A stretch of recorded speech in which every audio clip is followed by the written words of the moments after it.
சித்தர்களில் மருத்துவ மேதை என்று போற்றப்படுபவர் தேரையர். சித்தர் பத்தா சித்தர்களில் ஒருவரான இவர் குறிப்பாக ஆயுர்வேதம் மற்றும் சித்த மருத்துவத்தில் ஈடு இணையற்ற அறிவை பெற்றவர். இவரது குரு அகத்தியர் ஆவார். பெயர் காரணம் தேரை என்றால் தவளை வகை உயிரி. இவரது பெயருக்கு பின்னால் ஒரு சுவாரஸ்யமான மருத்துவ கதை உண்டு.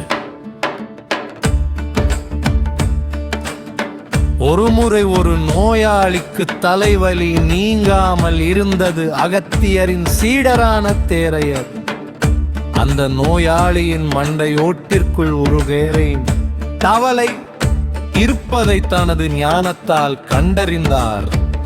அறுவை சிகிச்சையின் போது மண்டையோட்டை திறந்ததும் அந்த தேரை வெளியே வரவில்லை. அப்போது தேரை ஒரு பாத்திரத்தில் தண்ணீரை நோயாளிக்கு அருகில் வைத்தார். தண்ணீரின் வாசனையை உணர்ந்த தேரை தானாகவே வெளியே வந்தது. இக கண்ட வியந்த அகத்தியர், நீ ஒரு தேரையன் என்று பாராட்ட அதுவே இவருக்கு பெயராக நிலைத்தது. மருத்துவ பங்களிப்பு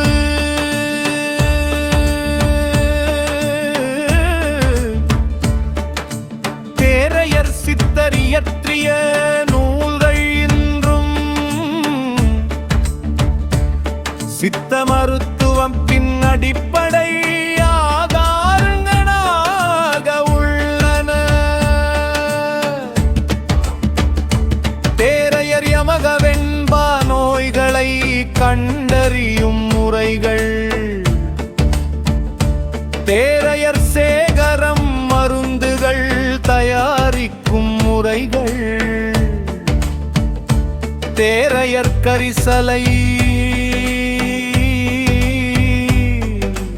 ஊரிகைதன் குணங்கள், புகழ்பெற்ற வாழ்வியல் நெறிகள், நோய் வராமல் தடுப்பதே சிறந்த மருத்துவம் என்பதும் இவரது கொள்கை. ஆரோக்கியமாக வாழ இவர் கூறிய சில விதிகள் உலகெங்கும் பின்பற்றப்படுகின்றன. பகலுறக்கம் தவிர பகலில் தூங்குவது உடல் நலத்திற்கு தீங்கானது. இளநீரை இளமையிலேயே குடி. வயதான காலத்தில் இளநீர் குடிப்பது குளிர்ச்சியை தரும். ஆனால் இளமையில் குடிப்பதே நல்லது.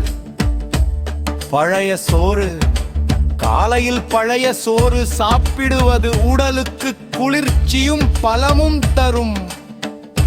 நீர் அருந்துதல் தாகம் எடுக்கும் போது மட்டுமே நீர் அருந்த வேண்டும். முக்கிய தத்துவங்கள். இவர் வெறும் மருத்துவர் மட்டுமல்ல, சிறந்த தத்துவவாதியும் கூட. உடம்பே ஆலயம் என்ற கருத்தை